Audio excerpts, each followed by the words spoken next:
Pertama-tama siapkan makaroni rebus. Ini adalah makaroni yang biasa untuk sop itu ya bun ya. Dan untuk satu resep ini kita memerlukan 120 gram. Makaroni ini saya beli satu pak, harganya Rp18.000, isinya ada 1 kilogram. Makaroni ini akan direbus sampai lunak. Nah ini airnya udah siap, langsung aja dimasukkan makaroninya. Sambil menunggu makaroninya ini lunak, kita akan menyiapkan bahan lainnya.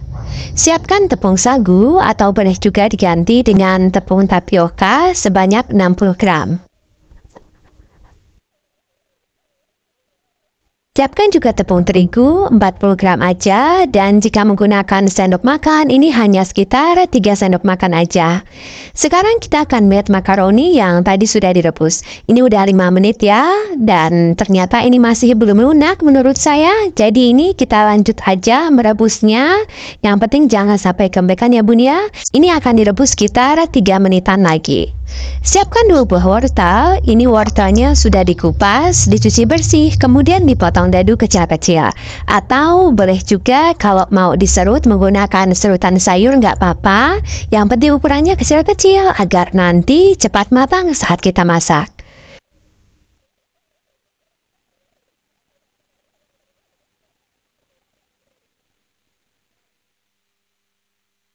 Siapkan juga cabai merah keriting 3 buah. Ini memang nggak terlalu pedas ya, menggunakan 3 buah cabai merah keriting seperti ini.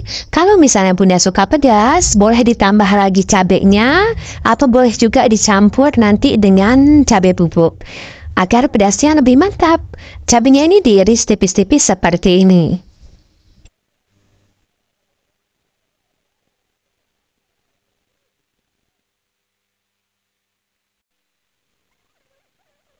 Siapkan juga 2 batang daun bawang. Ini daun bawangnya sudah dicuci bersih, kemudian diiris tipis. Jika sudah, ini bisa disisihkan terlebih dahulu. Sekarang kita akan lihat lagi makaroni yang tadi direbus. Nah ini sudah cukup lunak ya, ini udah matang, tapi juga nggak kelembekan. Teksturnya masih bagus, ini bisa langsung dimatikan aja api kompornya dan ditiriskan. Nah ini makaroni yang tadi udah lunak, ini agar tidak menggumpal selagi masih hangat, tambahkan sekitar setengah sendok makan minyak sayur. Ini kita aduk-aduk ya sampai minyak sayurnya tercampur rata. Jika sudah, ini makaroninya bisa disisihkan terlebih dahulu. Kemudian siapkan wadah bersih yang agak besar dan masukkan tepung sagu atau boleh juga diganti dengan tepung tapioka sebanyak 60 gram. Masukkan juga tepung terigu 40 gram. Tambahkan juga kaldu bubuk 1 saset. Jika menurut bunda ini masih kurang asin, boleh ditambahkan lagi sedikit garam ya, sekitar 1/4 sendok teh aja. Kemudian tambahkan telur 2 butir. Nah ini kita aduk-aduk dulu ya. Kemudian ini dilarutkan dengan air sebanyak 300 ml. Ini air dingin biasa. Nah ini kita aduk sampai semua bahan tercampur rata dan tidak ada tepung yang menggumpal. Atau kalau mau lebih bagus lagi, ini bisa disaring ya agar adonannya lebih halus. Kemudian masukkan wortel yang tadi sudah dipotong dadu kecil-kecil.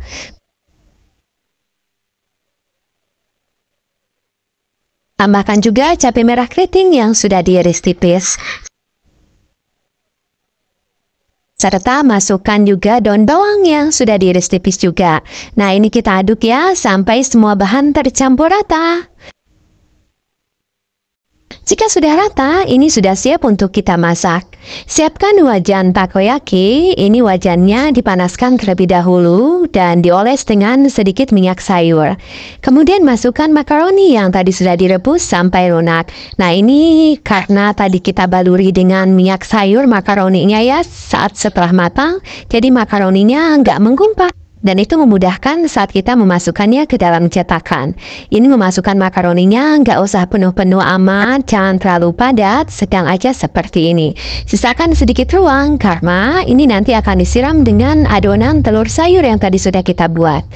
Nah seperti ini udah cukup. Kemudian ini disiram dengan adonan telur sayur yang tadi udah kita siapkan. Ini kita tuang sampai penuh, sampai ke permukaannya seperti ini. Nah jika sudah diisi semua, ini akan akan kita masak menggunakan api kecil. Ini apinya jangan besar-besar ya bun ya, agar nanti matangnya sampai ke dalam. Kalau bun menggunakan api yang besar atau api sedang, bisa dipastikan bagian bawahnya udah gosong, tapi bagian tengahnya masih lembek. Karena ini kan adonan telur ya, adonan telur itu biasanya cepet banget gosongnya jika apinya terlalu besar.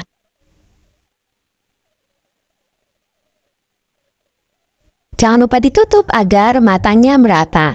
Nah, seperti ini udah matang, ini bagian bawahnya udah berwarna kecoklatan. Ini bisa dibalik aja agar matangnya merata sampai ke sebelah atas. Karena ini bagian atasnya masih basah-basah gitu ya. Ini kita masak lagi sampai bagian atasnya ini matang. Dan ini tetap kita masak menggunakan api sedang cenderung kecil.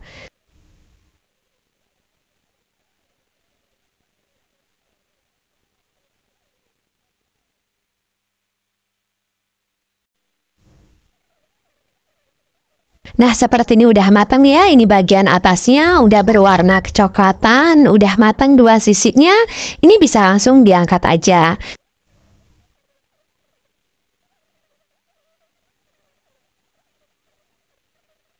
Untuk yang berikutnya sama, ini dioles lagi dengan minyak sayur, kemudian letakkan makaroni yang tadi udah direbus sampai lunak.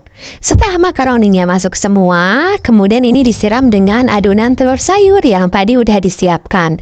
Ini kita isi sampai penuh ya, dan kita masak kembali sampai dua sisinya matang menggunakan api kecil aja.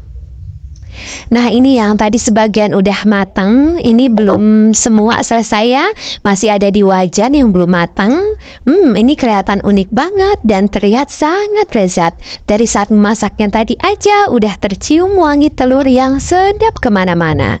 Selain menjual satuan, ini juga bisa dikemas menggunakan plastik mika kecil seperti ini.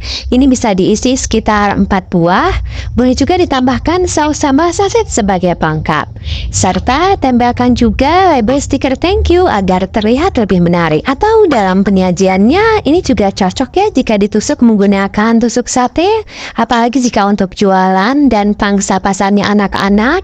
Kan biasanya anak-anak tuh suka banget ya dengan camilan yang ditusuk-tusuk dengan tusuk sate seperti ini. Tampilannya juga jadi semakin unik. Ini satu tusuk bisa diisi 2-3 buah. Silahkan sesuaikan aja dengan harga jualnya. Jika sudah ditusuk sate seperti ini, juga bisa bunda kemas menggunakan plastik mika, juga sertakan saus sambal saset sebagai pelengkap.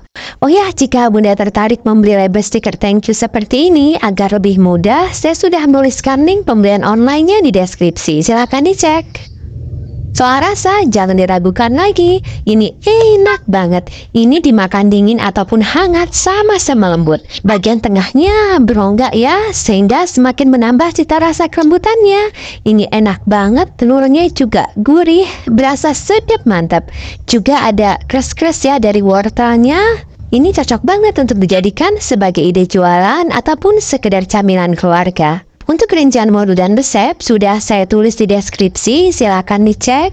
Tapi untuk model serta harga jual silakan disesuaikan lagi dengan daerah masing-masing, karena harga di setiap daerah bisa berbeda-beda.